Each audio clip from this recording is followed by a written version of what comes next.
Hi, this is Paul, and joining me today is Sid Helema. Sid, I'm going to let you introduce yourself. How would you like to be introduced? Well, I'm currently serving as the team leader for Faith Formation Ministries, which is a ministry of the Christian Reformed Church in North America.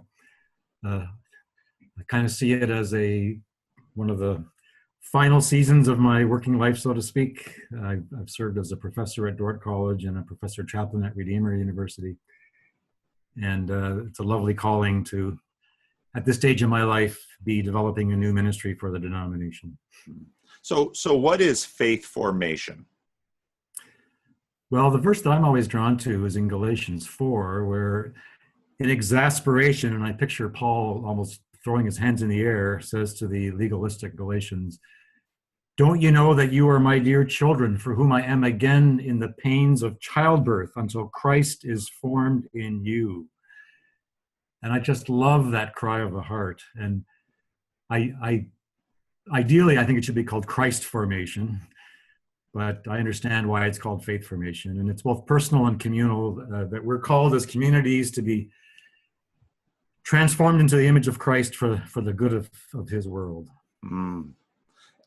Now, a lot of the people that listen to my channel identify as atheists or agnostic. When they hear that, they're probably going to think, well, I really like your emphasis on Christ formation rather than faith formation, because I think that focuses it better.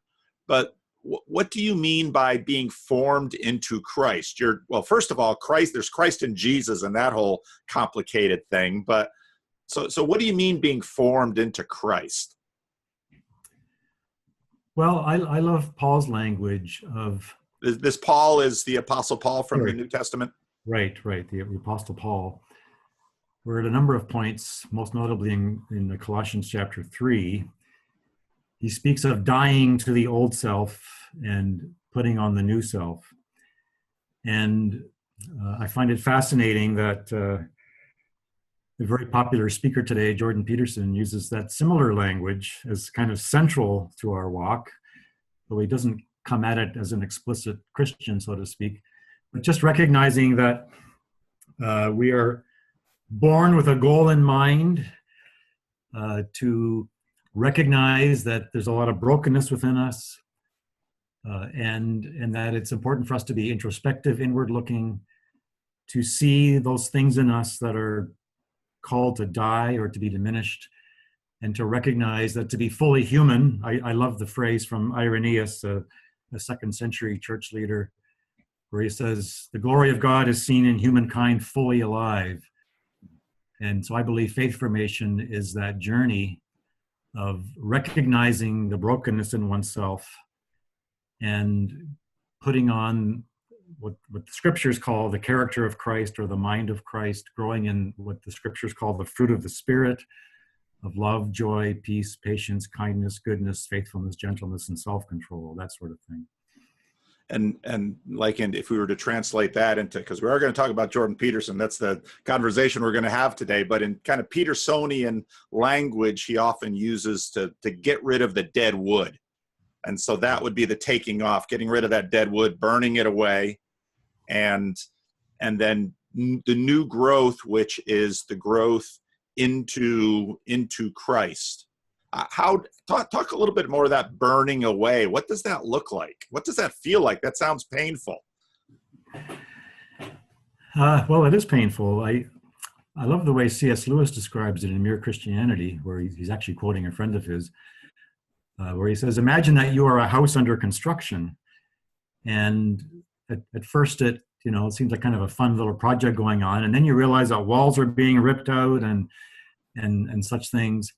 And to put it from metaphorical to practical language, to recognize in my own heart the impulses to put myself on the throne, to make myself the center of the universe, to seek my own agenda at the expense of others, and to see this in me, this intertwining of, on the one hand, wanting to put on the fruit of the Spirit that I mentioned earlier, and to seek noble aims, recognizing as well the desire to look good, to be manipulative, to not be completely honest and vulnerable with others. So there's so much when one looks inward that one can see needs to be burned away. Yeah. Now, one of the questions I get often is, okay, so you're a pastor and you're talking about Jordan Peterson online. Are other pastors aware of Jordan Peterson? Are they thinking about Jordan Peterson? And then Sid and I, we first met face to face at a conference that Sid did out in Sacramento for one of our sister churches, Granite Springs Church, with our Sierra Leadership Network program that myself and Kevin Adams do together. And so then I mentioned Jordan Peterson to Sid, and his eyes kind of lit up. And I said, well, let's have a conversation. He says, well, let me get a chance to study up. So this is proof that there's another Christian Reformed pastor who is interested in Jordan Peterson. So how did Jordan Peterson come across your view, and what were some of your first impressions? About a year ago, I had coffee with a church leader in our classes, and he mentioned to me how intrigued he was by Jordan Peterson's writing and also his YouTube presentations. Since then, others in my circle have become intrigued by what he's saying as well. And since you and I chatted two and a half months ago, I've done a little bit of a personal immersion, and I've been very struck by, I believe that he's coming in through a different door than I, as a Christian Reformed person, normally use to engage the Christian faith with others. But I've also come to conclude that this different door that he's using is urgently needed today, has great benefits for the church today. And I would even go so far as to say that and I'll speak for the context I'm familiar with, that every Christian Reformed pastor and leader and anyone engaged in faith formation would benefit from listening to Peterson and having some kind of an internal conversation with him, either with those around them or others, that it's not about agreeing with him, it's about recognizing that he's bringing a unique door into the Christian faith that I think is badly needed in the context that I'm familiar with, the Christian Reformed denomination. Yeah. I'm very relieved to hear that, because I always think of myself as a little nuts. And so with this whole Jordan Peterson thing that has changed my life in the last 8 months, sometimes I stop and think, am I doing this right? Should I be doing this? Am I going way out on the fringe? So to have although Sid, truth be told, I know that even though you've got a solid following and a very respectable job in the Christian Reformed Church, I know you're also known as someone who tends to go out on limbs a little bit sometimes too. So we can be nuts together. Okay. So that was pretty significant what you just said. Why? I really love the way you put it in terms of another door. And I don't think this is true just of the Christian Reformed Church. Right. But what, okay, so what is he, talk a little bit more about that. Flesh that out a little bit more for me. So he comes to the conversation as a very well-read scholar, as a clinical psychologist with a long history of personal practice, and as someone who's extremely passionate about changing people's lives. He's an evangelist. He's got evangelist written all over him. And the way he integrates his academic background, his counseling background, and his life experience, and then brings those three threads together with the mission of changing the people's lives of those whom he addresses, I find quite astounding. I would call him a kind of contemporary Billy Graham. He will say that after every talk, people line up to meet him and talk to him. And it's his version of the altar call. It really is. Yeah. And he will explicitly say that his one purpose is to improve people's lives. Yeah. So that's one thing to say. secondly, he talks at length about the Bible as the orienting document for Western civilization. He doesn't do much with going beyond into a more global perspective, which I would like to hear him do sometime. And then he just raves about the way he talks about the Bible as the most hyperlinked document ever written, that there are 65,000 cross-references within it, that it's a product of communities over many generations engaging with what he calls reality. And then he works with the Logos in Genesis 1 and John 1 as that which brings order to chaos. And then he basically makes an evangelistic call that each of us would take responsibility for following the Logos in bringing order into the chaos of our own lives and the chaos inside of us. And I got to kind of laugh a little bit, but I see embedded in his approach significant Reformed doctrines. I think he has his own version of total depravity, that life is suffering and we're a mess inside and we got to deal with it. His own version of sanctification. He says in one of his podcasts with Joe Rogan, folks, the heart of the matter is you got to take up your cross and carry it up the hill, which is probably the most profound summary of the four Gospels. And he regularly talks about dying and rising. So I just find that his down-to-earth, gritty matter of dealing with human responsibility in our context and his lament of worldviews that deny human responsibility or suppress it is very refreshing and encouraging. And basically, it challenges me to be more down to earth and real in the way that I engage scriptures with communities. Yeah. Now, as someone, I know when you have a job like faith formation, you're a team leader for faith formation. So it's not just your job. You lead a team of people in the denomination that are working on this. And then you listen to Peterson and you hear all of these things that, and I think we would both agree, there are a lot of alignments between what he's saying, and that's what I heard right away too when I started listening to him. I thought there are a lot of alignments with our Reformed approach to Christianity, listening to Peterson. In terms of now have you read 12 Rules for Life now? Yes, I have. Yeah. From a faith formation perspective, what are some of your thoughts about how he's setting this up and what he's doing? Well, I love your word alignment. And so I'll piggyback on that and use some alignment language. So the title of the book is 12 Rules for Life, Bringing Order to Chaos. And I'm reminded of the role of law in the Pentateuch, that I give you these words today that you might have life. And that in the Christian walk, the way the Lord orders and directs our steps are towards greater life. One of my life-orienting verses is John 10:10. I've come that you may have life and have it to the full. And I hear Jordan in his own way trying to further that call through these 12 rules. And by the way, let me just say as a footnote, it's a long book, but there's a 90-minute YouTube talk in which he summarizes the entire book. And for those who prefer oral discourse to reading 500 pages, it's a pretty good summary in his YouTube talk. But at any rate, each of the 12 embodies in some way or aligns in some way with Christian teaching. For example, put your own house in order first before trying to correct everybody else.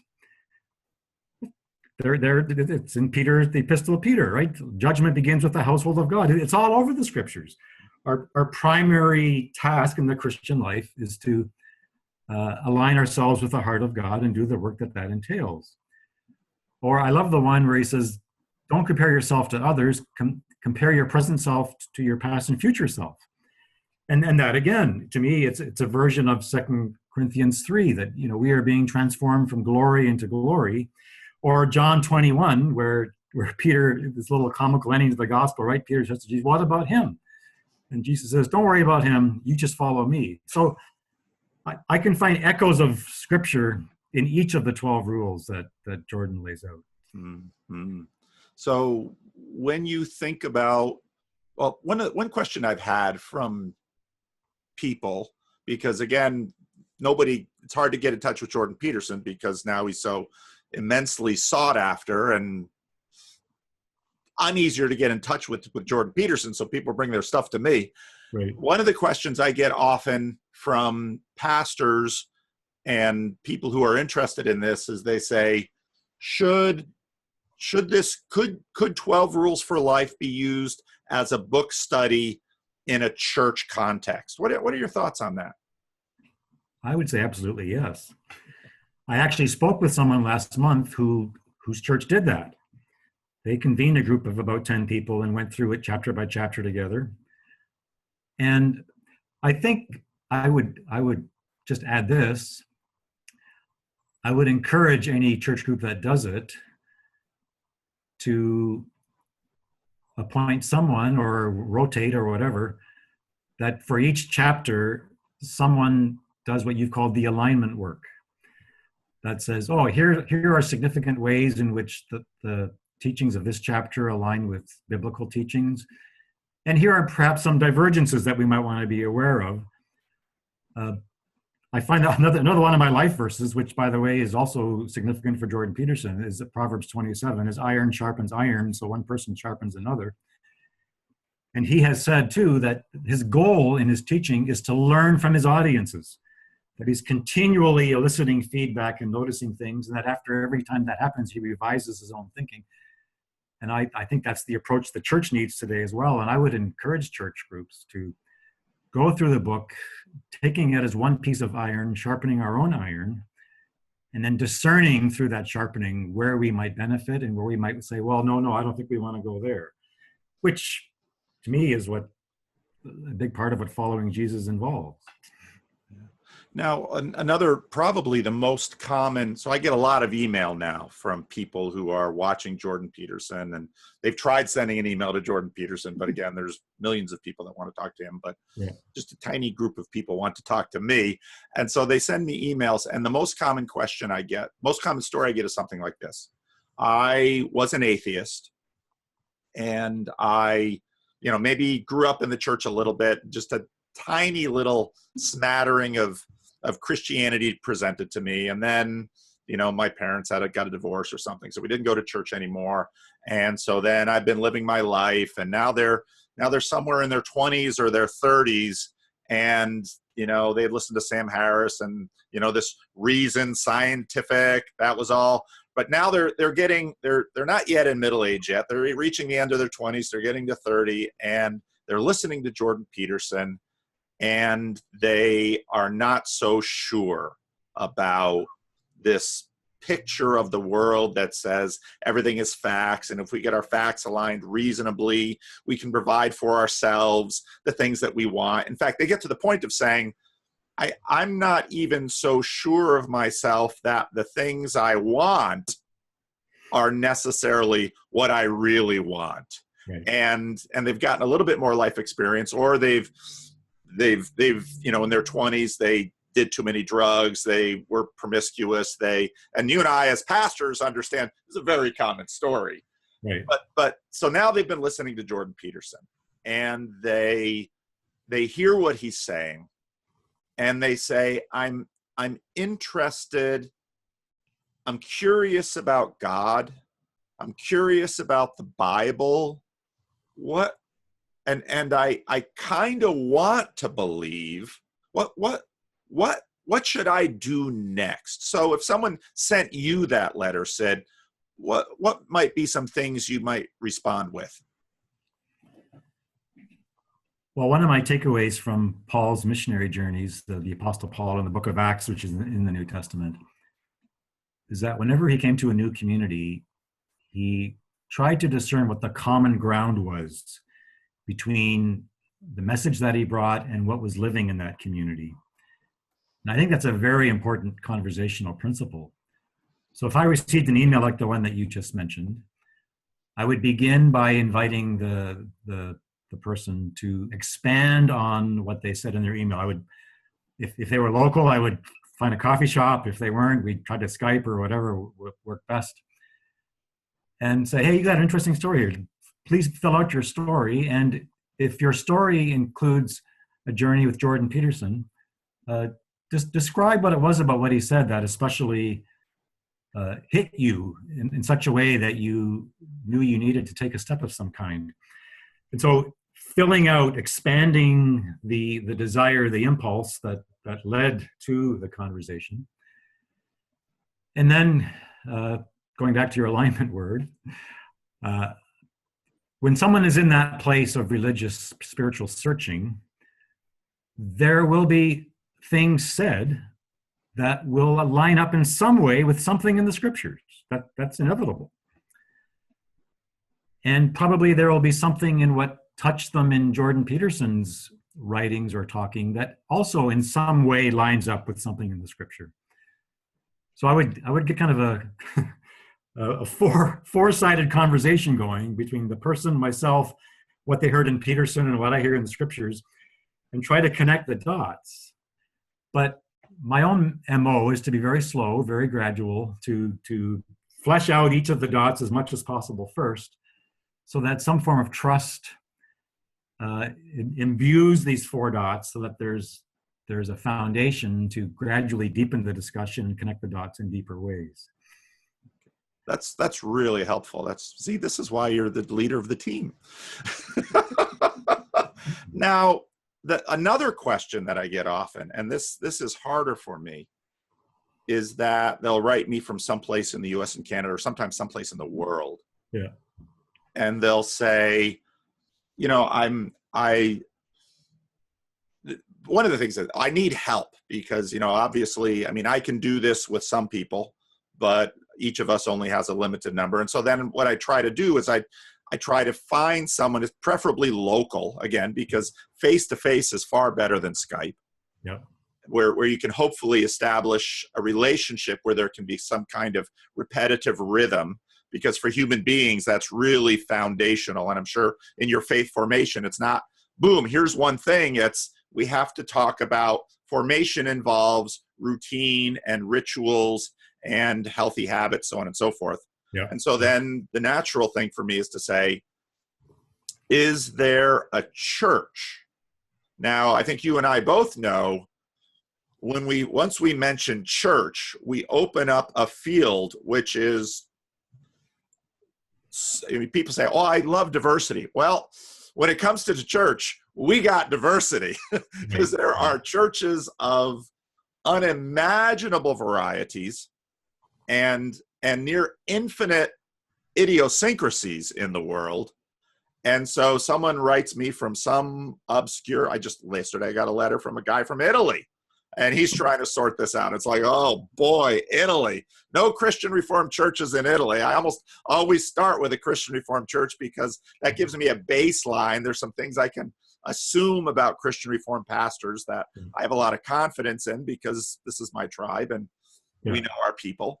Right. But very quickly, that gets complicated because they've got all of their internal stuff. They've got their story. They've already been sufficiently formed. And churches are these communities that themselves are deeply formed. And so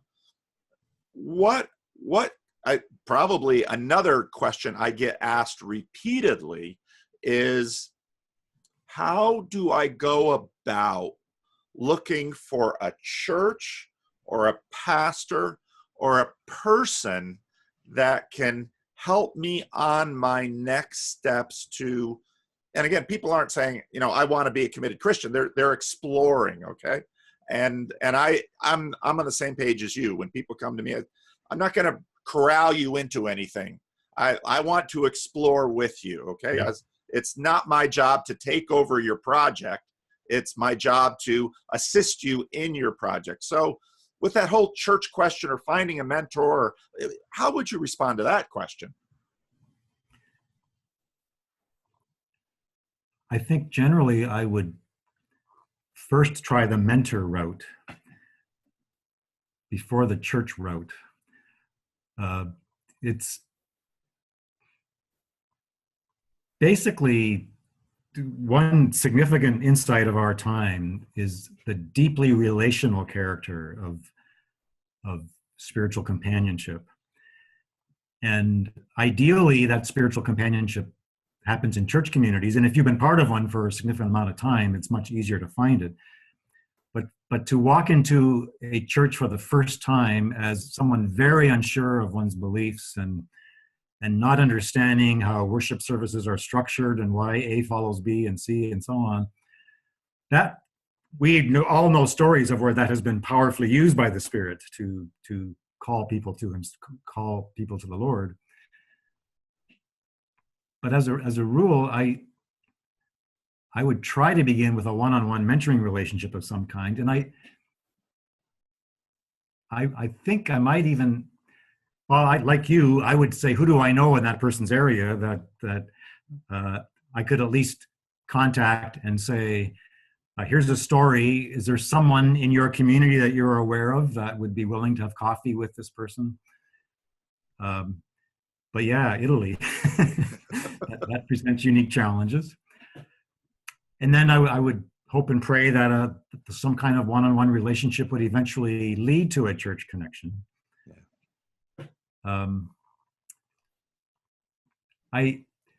Getting back to the previous point about the 4 dots and connecting them, I think providing a safe place where the initial desire can be fleshed out in more detail and become a comprehensive life story requires a one-on-one relationship of some kind, to the point where I would even sometimes say that if I was absolutely incapable of finding someone in the proximity of the person, that I think I might suggest an initial Skype conversation of some kind. Because digital relationships, with what we can do now, I think, you and I are 4 time zones apart and 4,000 miles apart, but I feel like I'm sitting in your office. So I would begin with some form of a one-on-one relationship. And that's, I mean, one of the challenges, even though the little ripple I've made in the Jordan Peterson pond is small. I mean, even someone like me, who obviously, because I have a YouTube channel and 7,500 some odd subscribers. Yeah. I mean, I get quickly overwhelmed in terms of the number of people that I can disciple or meet. And so right away I saw with this, so I'm happy I'm a denominational pastor, because I do have a network and I do have friends, and there are people I can call sometimes, but the world is a very big place and it's full of people. I'd say the third question I get, because now I've been doing this for a number of months and patterns begin to emerge. Another question I get, and again, I've been answering these questions, but it's really helpful for me to hear your answers, because I feel that now you know enough Jordan Peterson, and you're an expert in faith formation, that this is your expertise I can really learn from. Another challenge I get from people is, so I'm listening to Jordan Peterson's biblical series, and I'm really interested in the Bible, but it's one thing to listen to a YouTube and hear Jordan Peterson talk about the Bible, and that's fascinating me in all of his rambling ways.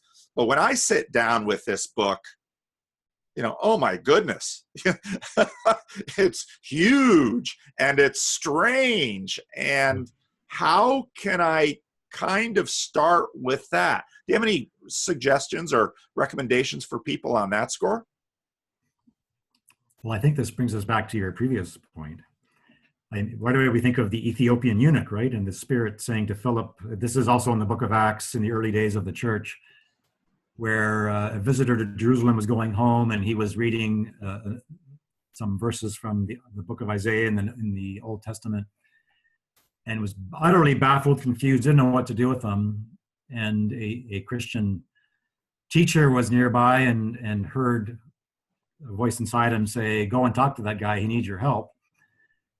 And so he joins him in his chariot, he baptizes him a little bit later. But it's the same principle. We need mentors, disciplers to walk with us. And if I can piggyback on my earlier comment about Billy Graham, just like in the Billy Graham organization and other evangelistic organizations, they have many, many people available to do follow-up work.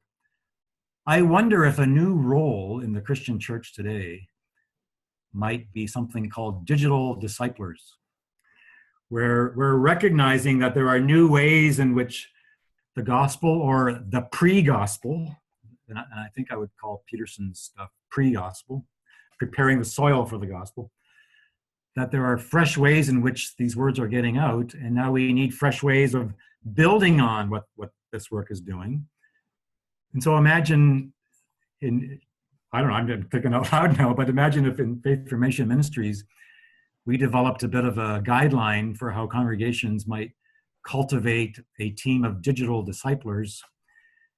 And then we had a way of linking those who are seeking through digital means support of some kind, whether it's that there can be digital one-on-one Bible studies, and just like we've got other models, right? The Crossroads ministry model where individuals mentor people in prison. So there's probably fresh kinds of ministries we need to develop for our current context. Well, hearing you, if in your little team you bring this up, and maybe you should talk to Back to God Ministries or someone, because I've got a whole list of people who I think would love this, and I can't do all of them. I mean, I've got a congregation. Part of me has a burden to keep doing the YouTubes that I have been doing, because those are clearly getting a response and people are engaging in the conversation. And so, one of the things I would love to see if and my bias, obviously, when someone comes to me and they say, I'm looking for a church or someone to mentor me, I go right to the CRC yearbook and I look, how close are you to a Christian Reformed church? And I look at the pastor's name. Do I know this pastor? Can I call in a favor? Right. But if we had, in my opinion, it's too early to tell. But what I'm seeing is that there's a significant enough number of people who are who are having questions and a desire for conversations raised by this Jordan Peterson phenomenon to warrant, we're a smallish denomination, to say, who out there is reading his book and I know there are other pastors, some are talking to me, some are talking to you, that are curious about this. Would you be willing to even just have one digital relationship with one person who, and it might only involve one session because people are flaky. Right. And Jordan Peterson, my wife, I try to explain all this to my wife, and she's like, well, basement dwellers, yeah, some of them are, and some of them are top step of the basement. They're almost out, and if you go to an event, you'll see many are not in the basement. They have jobs and relationships, and they're doing well. But one of the conversations that I've had with a number of people, both Christian and non-Christian, is the question of how can we support people who are sorting their lives out? And part of the disaster of our contemporary cultural situation is that many people are disconnected. And many, many people, from a Christian perspective, don't actually know a living, breathing Christian that they could possibly respect. Yeah. And so, I wonder if I'm just little Paul Vanderklay in Sacramento, California, with a tiny little church, talking into a computer doing YouTube.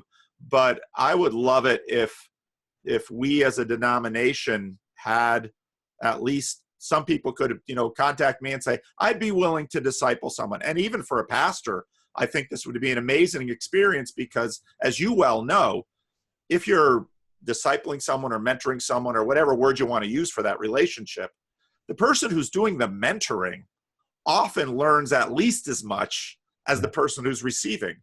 Right. Because that's just the nature of the way it goes. So, when you go back and you talk to your team, say, Paul Vanderklay's got an idea about something, and I'm going to post this on the CRC pastors Facebook group, and maybe I'll get some CRC pastors that say, yeah, I'd be willing. If you got someone near me, send them to me. So that would greatly help me. Yep. Another dimension to this is one thing we're learning at Faith Formation Ministries is that there is a very large group of Christian Reformed folk who are aged 65 and older, who have a lot of kingdom service in them, yeah, and aren't always exactly sure how to focus their desire for kingdom service. Yeah. And I can imagine in that group, and this doesn't feel hyperbolic to me, 1,000 people who would be open to being coached as digital disciplers and then engaging in some of these conversations that we've talked about. These are folks who have strong biblical literacy. They've grown a great deal in their own walk with the Lord during the course of their lifetime. They have a lot to give, and often not enough places to share their gifts. Sid, that vision that you just gave me just brings me to tears, because I know the people you're talking about, because they're all over the place in the Christian Reformed Church. They're not necessarily valued because of our cultural bias. We look at them and say, they're older. What do they know? And I say, what these people are, I look at it and say, these people are wealth of so much wisdom, and they're only going to be with us for another 10, 15, 20 years, maybe. How are we not passing that wisdom down to another generation? And many of the people that we're talking about who are struggling, a lot of what they could use would be a parent or grandparent type figure that could just give them wisdom. What one person likened Jordan Peterson to, in kind of a cultural uncle now, who's just giving wisdom to a generation that has been fed so much bad advice. Yeah. And so he's got some credentials, and he's a clinical psychologist and all of that. But when you read 12 Rules for Life, it's like so much of it, we read it and say, this is the kind of stuff you learned, not set aside the religious stuff. This is just how to live. Right. Which is how he describes it himself too. Yeah. Your comment about parents and grandparents reminds me, last month I was at the annual gathering of the denomination, the Synod in Grand Rapids, and in a meeting I was in, a church planter from Arizona gave this lament. He says, I've got a church filled with young children and single parents who have no background in the faith, and we have no grandparents in my church. We badly need grandparents. And I remember all of us in the room looked and our hearts went out to this beautiful pastor. And I just think now, well, maybe there's a way of providing digital grandparents. I just wonder at all the potential that we have here to form relationships in new ways with folks who are seeking and needing different kinds of stability in their lives. And so many older folks are really longing for ways to share their life stories and to have meaningful interactions with others of different generations. Yeah. Oh, that's a beautiful vision, Sid. If we as a denomination could facilitate something like this, and I think you're exactly right. I don't think it would be that hard, but and so then we look at these situations like, and you're talking about my friend Rod in Tucson, and I'll name him. I'll dox Rod. Rod in Tucson, and me in Sacramento. I've got this list of people, and it's like, who can I get to help me with, because I can't help all of these people. Yeah. And I would so love to. And it breaks my heart that the church at this point seems ill-equipped or unable. And so if we could, take better steps in that regard, that would be wonderful. Now, we've focused on a lot of the practical things. So I'd like to kind of have a little free-flowing conversation now. So when you read Peterson, what kinds of wonderings, so we've kind of seen kind of the practical application of him. What kinds of things is he forcing you to grow in or to think about, or some of his ideas that are challenging you?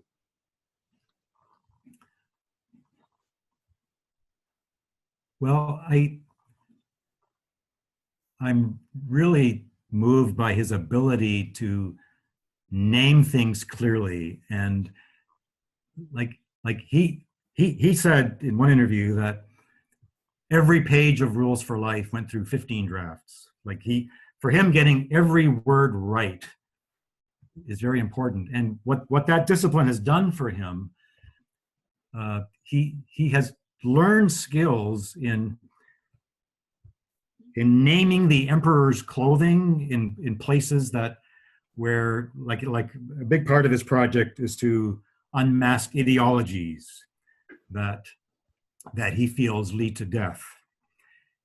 And the way he both unmasks and then rebuilds, I find really helpful. We're in a weird cultural moment where it feels like you either have to be on the extreme left or the extreme right.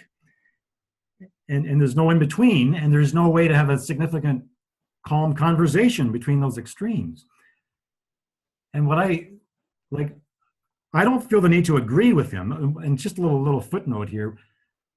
I've gone to higher ed in reform circles, and I was trained to criticize everything that didn't fit with my own reformed principles. So I was trained to wear a very strong discernment hat all the time. And I would give myself this caution, and others as well. If our primary goal is to point out what he's saying that we disagree with, I think we're really missing an opportunity. There's plenty to disagree with. But his contribution is, as I said earlier, a fresh door into looking at Jesus and the Christian life. And if we can approach him through that lens, I think we can benefit a great deal. But anyway, dialing back to your original question. Well, I have two sons who are both seekers, in terms of they're both millennial seekers. And we had a family vacation last week, and I didn't know this. I discovered that both of them are listening to Peterson. And my heart leapt. I thought, well, great. As a matter of fact, one of them sat me down and said, here's an interview he did with Joe Rogan. I want you to hear it. It was a 2.5-hour interview. And that said to me, he's striking a kind of a nerve in a cultural moment that overall as a church, and I'll speak for myself as a leader in the church, we are not striking in the same way. And I feel like I need to learn from, to say, what's this man doing that fits with the way God leads in our lives, and how can I become a stronger Christian leader by learning how the Lord is using him? Yeah. Well, that you just perfectly articulated my mission. I saw a number of things when this got going, but the thing that struck me was, here's this guy selling out this theater for money in Toronto, and he's not trained in the Bible. He's working through this stuff. He's thinking out loud. Right. People are flying in from all over the world to hear him do it. He's getting hundreds of thousands, if not millions of views on YouTube.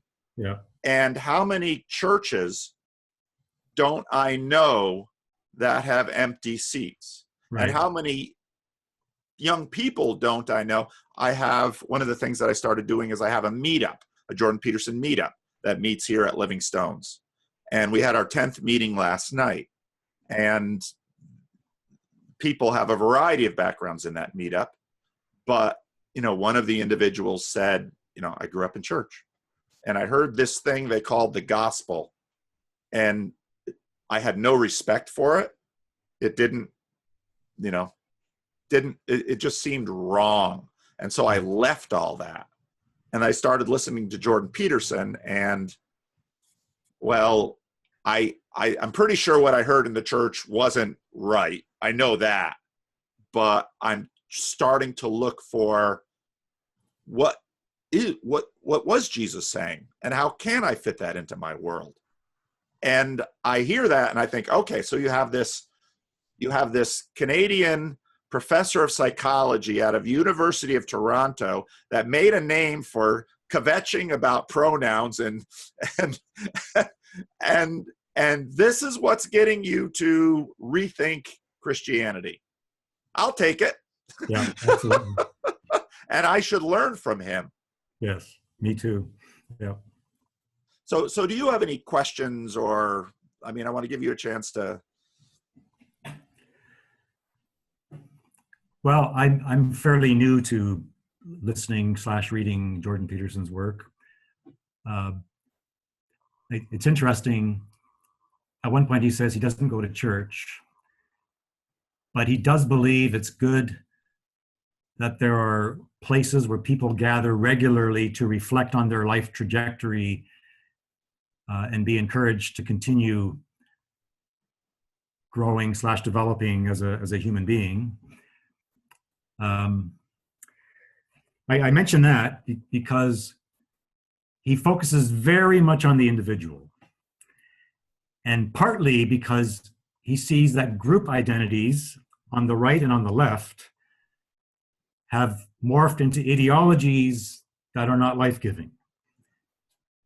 And of course, he's an Alberta cowboy by upbringing, so he has a little bit of that Lone Ranger individualistic spirit in him. Yep.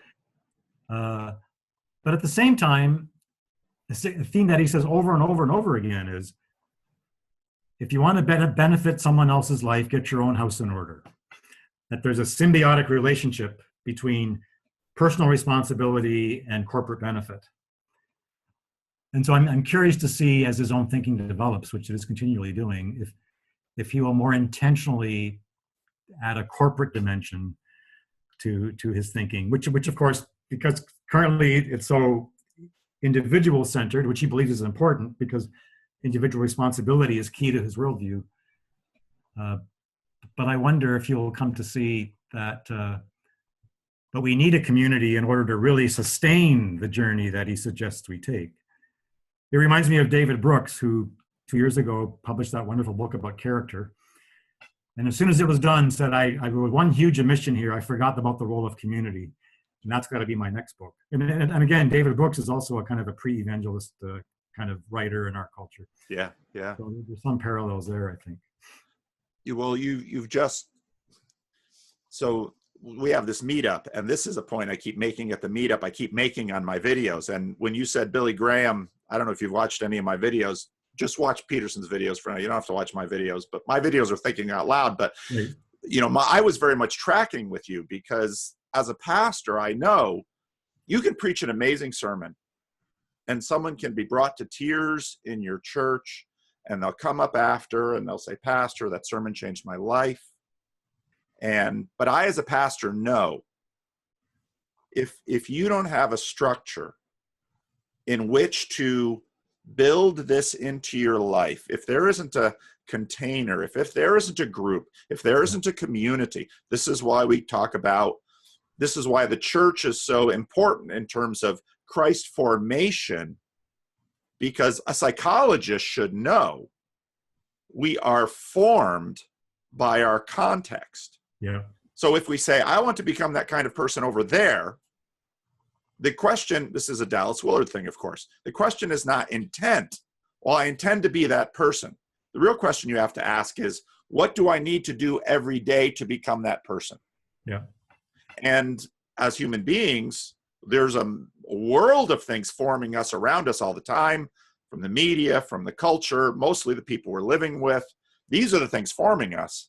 And so if you say, I want to be that kind of person, you should say, okay, what do I need to do every day, every week, every month? Who do I need to surround myself with? If I want to become that, I need a plan to become that. I can't just try. Right.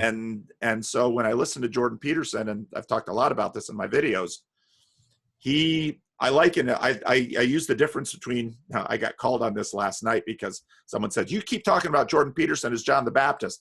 Most people you are talking to don't know who that is. I said, okay. But the difference between John the Baptist and Jesus in many ways, John the Baptist made a big splash. Yeah. Sorry for the pun. That was unintentional. John the Baptist made a big splash. And in fact, he made a big splash that lasted a couple of centuries. Yeah. But what happened with the Jesus movement is that communities formed. And those communities formed Christ in the people And well, it's funny you use the word Christ, because as you and I know, but probably almost nobody who's listening to this video knows, Christ is actually a collective. It's, Jesus' office. But when you listen to the Apostle Paul, this crazy term that he uses, in Christ. Yeah. Well, what do you mean by in Christ? And we could look at Luce Mead's book on that, which is a tremendous book. But in Christ, well, that's formation. And so I'm completely in agreement. And I've asked him this question myself. People who have listened to me have asked him this question. And he's a clinical psychologist. He's used to dealing with people one-on-one.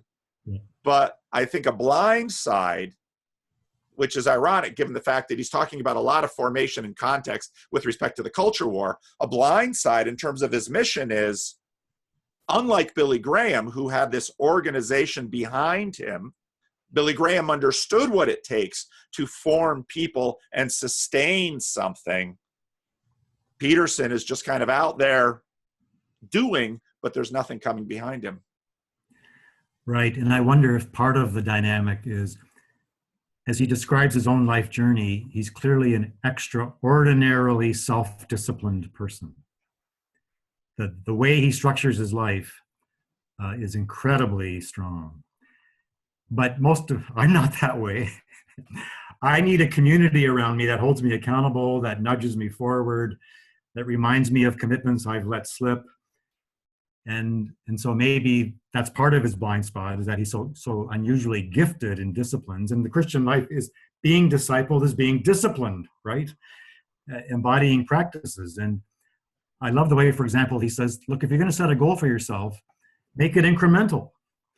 So every week, just add a little bit more to it. And to me, that fits so much with what we in the Reformed tribe call sanctification. It's bit by bit, step by step, keeping in step with the Holy Spirit. But I do think there's a blind spot there in terms of the individual and the community, in the way he approaches things. Yeah.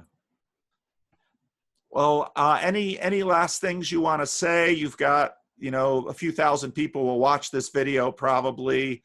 Any last comments? I've really appreciate, and don't hang up after I kind of close this part, because we can talk after I stop recording. But I am so grateful to hear you today, Sid, because you're very much, I hear your thoughts, my thoughts coming out of your mouth on so much of this. And, they were both Christian Reformed pastors, and we've been formed by the same tribe.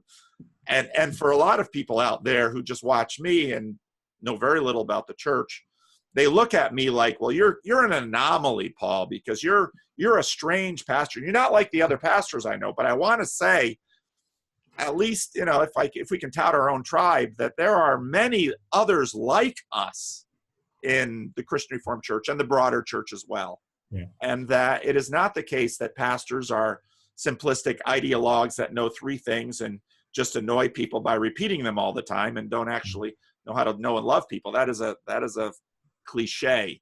So I'm deeply appreciative for what you said, and I'm hoping that this conversation can not only help the people that watch my channel, but also help the Christian Reformed Church in thinking about, as a pastor of a small church and a church that is struggling like the Christian Reformed Church, I look at this and say, here is a world full of people who want to have meaningful conversations. They might not be saying, oh, I want to become a Christian and I want to join your church and I want to give you money. And they're not saying that. They're saying, I want to have a meaningful conversation. And one of the things that I've noted in my meetups, so my meetups, I don't open with prayer. We just house them in the church. Everybody knows I'm a pastor, but so many of the people that come to my meetups say, this is like the only place I can go and just tell my truth about God and thinking and existence and morality.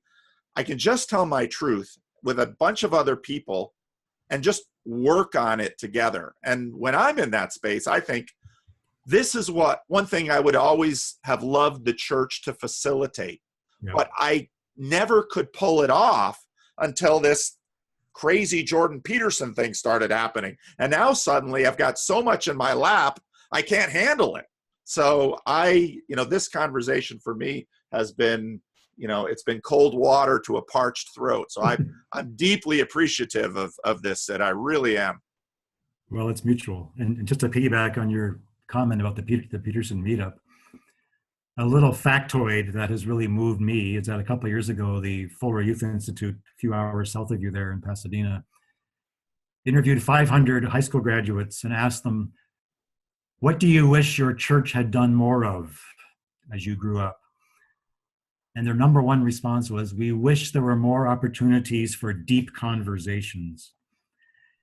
And I think we're in a cultural moment where there's a profound hunger for deep conversations, just like the ones you described you were at last night. And Peterson is helping to build capacity for those conversations as well.